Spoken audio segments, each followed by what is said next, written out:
Muito bem, e eu estou aqui com a doutora Shirley e hoje nós vamos falar de vitiligo e psoríase e mais alguns tratamentos, porque afinal é dermatologia, né, doutora Shirley? Exatamente, a gente não pode perder o foco de tratar o doente, a pessoa como um todo. Então, o tratamento do vitiligo e da psoríase é um tratamento muito procurado pelos pacientes e nós precisamos dar esse respaldo com as mais diversas possibilidades terapêuticas e tecnológicas. Então, eu quero mostrar aqui para você uma específica que não é todo lugar que tem, até porque é uma máquina um pouco... O tamanho dela é grande, mas o resultado dela é muito bom, especialmente para os pacientes que não podem se expor ao sol de uma maneira contínua ou como deveriam para o tratamento dessas duas doenças.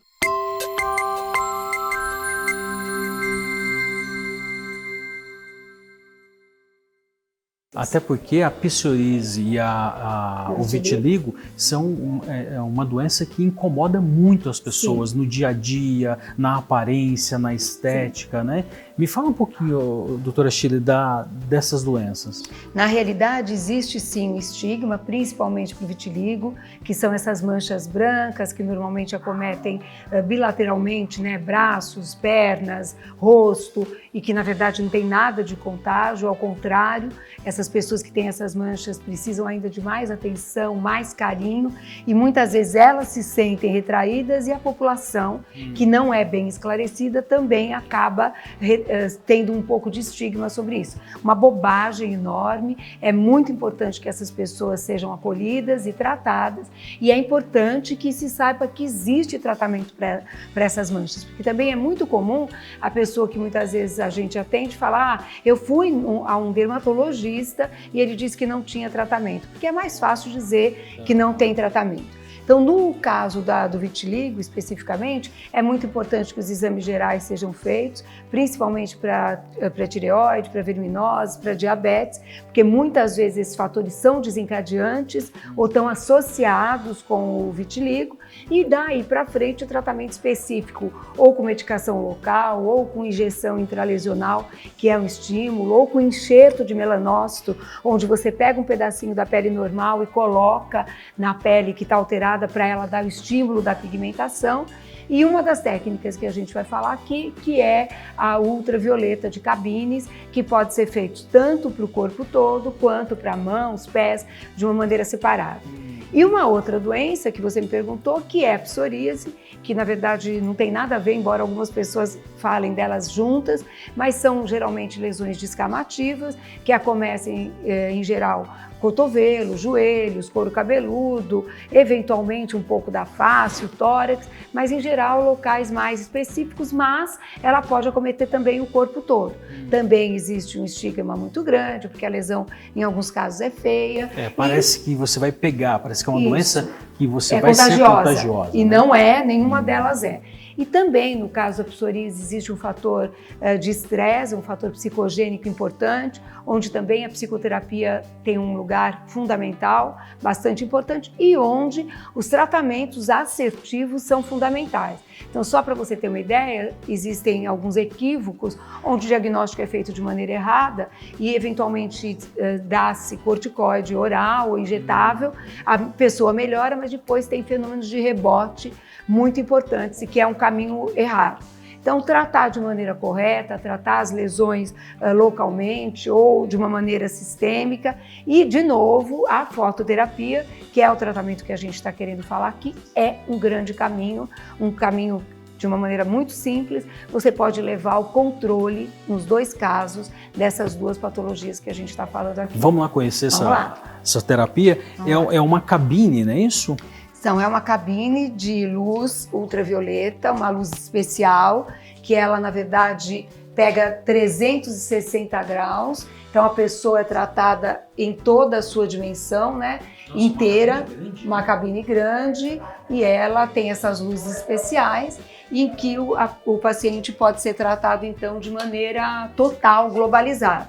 Agora, você imagine que, eventualmente, ele não tem lesões no corpo todo, ele tem só nas mãos e só nos pés. Então, existe aqui, né, Sandra? Vamos mostrar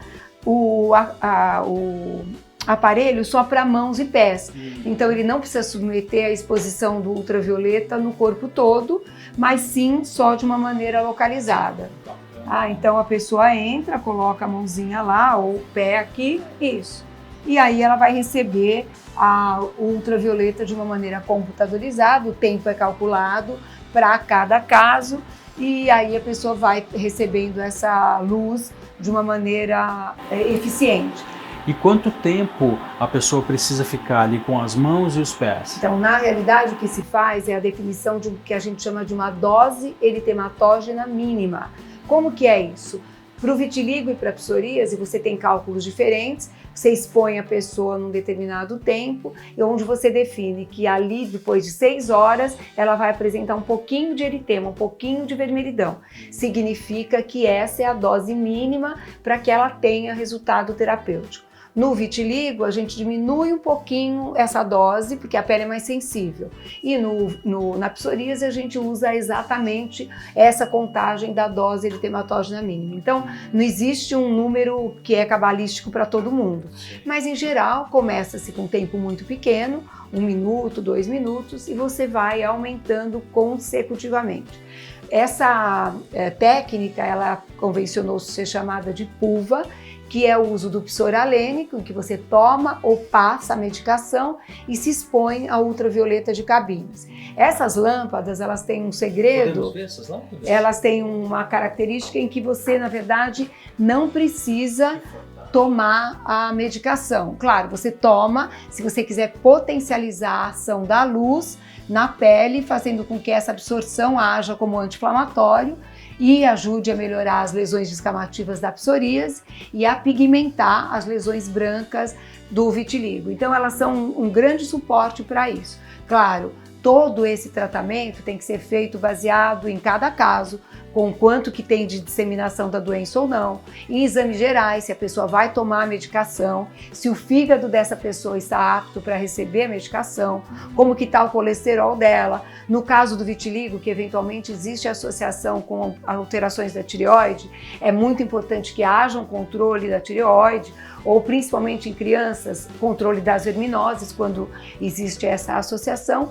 E em todos os casos, a associação com a psicoterapia tem muita importância. Eu costumo dizer que, provavelmente porque eu gosto muito de tratar e de ver o resultado da melhora dessas lesões, a gente acaba funcionando um pouco também como terapeuta, porque a sua energia vai junto, você também faz o paciente acreditar que é possível passar por essa fase, que existem problemas, claro, psicológicos e que muitas vezes eles se expressam na pele, como um pedido de ajuda, e o dermatologista tem que fazer essa leitura. E, claro, em muitos casos é necessária realmente a ajuda de profissionais especializados do ponto de vista do tratamento da psique. Então você acaba vendo que a dermatologia ela é apenas um ponto para muitas questões, né? De que você tem que olhar para a pessoa como um todo, que muitas vezes aquilo é um dado para você olhar e poder ajudar e dar suporte para a doença que muitas vezes ela tá, quer seja psicológica, mental ou física, né? É interessante porque assim, o tempo que eu passo com vocês, a gente vê que a pele dá sinais, sim, né? Do que está acontecendo com você, o que está acontecendo com o organismo, né? Sim. Na verdade, essa é a leitura que o médico tem que fazer, né? O que a pessoa, né, o paciente quer dizer com aquilo que ele está dizendo, com o próprio corpo. Claro, um gastro vai dizer com a úlcera, com a gastrite, e a gente, como dermatologista, vai ter que fazer a nossa leitura aqui com a nossa experiência de vida, com tudo que a gente tem de conhecimento para poder tratar e dar o melhor tratamento, tanto do ponto de vista afetivo, profissional, quanto de toda a coleta de exames, de o que é melhor para cada caso, quer seja o comportamento, a medicação tópica ou sistêmica, né, ou com aparelhagens. Existem lasers, Excimer lasers também, que tratam focalmente as lesões tanto do vitiligo quanto da psoríase.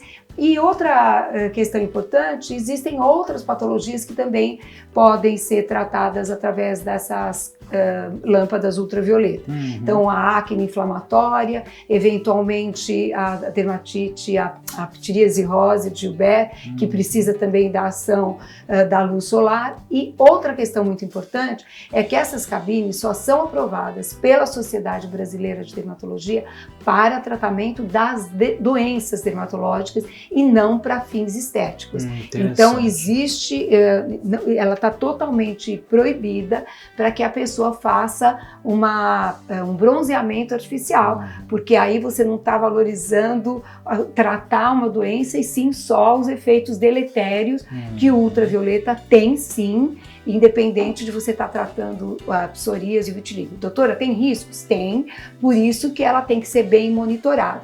Mas aí você tem que avaliar o paciente como um todo, se ele tem uma doença que está tirando ele, que está estigmatizando, e também fazer com que isso seja feito de uma maneira bem organizada. Então não é para a população inteira sair bronzeando. Ao contrário, existem outras lesões dermatológicas que se agravam com o uso do ultravioleta, como câncer de pele, que então isso aqui está totalmente proibido para fins estéticos. Até porque os raios ultravioleta, né, eles vão deixar a pessoa bronzeada, né? Sim. Então, se a pessoa tiver mal intencionada, quiser usar ela para isso, também pode fazer. Não, mas o profissional sabe barrar, sabe contraindicar. Nós temos as cabines há muitos anos, ninguém aqui na clínica, em hipótese alguma, utiliza para fins estéticos, isso é totalmente proibido, só para fins terapêuticos, e aí sim ela tem um grande valor. E é uma máquina grande, bonita, né, tecnológica, né, Sim. que com certeza traz aí o resultado que espera. Diz para mim, quantas sessões? É muito variável, em torno de 10 para iniciar, principalmente para psoríase, dá para a gente fazer 10, 20. No vitiligo depende muito de cada caso. Tem pacientes que demoram meses, tem pacientes que dificilmente pigmentam, tem paciente que começa a tratar, às vezes na entrevista, se ele fez um link com você muito bom, ele já começa a acreditar no tratamento e já começa a melhorar. Tamanha é a ação dos fatores psicogênicos nesses casos, mas é difícil de prever. O importante é que você vá fazendo essa leitura e vá vendo cada caso como que vai. O que não pode também é queimar o paciente, por isso que isso tem que ser feito de uma maneira muito criteriosa. Então, definir essa dose mínima e com cuidado aumentando esse tempo. Interessante. Muito bom saber disso. Dermatologia é dermatologia, é cabelo, pele e unha, né? Sim. Sempre tem esse conceito, é um todo, né? Começa aqui no fio de cabelo e vai até o dedão do pé. Por isso que muitas vezes a consulta dermatológica pode levar um tempo muito grande. E muitas vezes como a pessoa chega até você. Ela fala assim para mim, doutora, na verdade eu tô realmente, tô com ruga, não importa a queixa que ela vem, mas o que eu queria mesmo era vir para ficar perto de vocês e de tudo que a clínica pode oferecer. Às vezes é isso mesmo, o que a pessoa precisa é de atenção, de cuidados especializados. Até porque um bom médico, um médico responsável, ético, ele faz essa análise do corpo da pessoa, da pele da pessoa, ainda que ela chegou pela primeira vez para falar de estética. Sem dúvida nenhuma. Eu quero tratar uma ruga, quero fazer um preenchimento, mas um bom dermatologista vai cuidar da saúde da pele primeiro. Sem dúvida nenhuma. Então é isso aí, doutora Shirley, obrigado. Escrevemos um livro. Escrevemos um livro.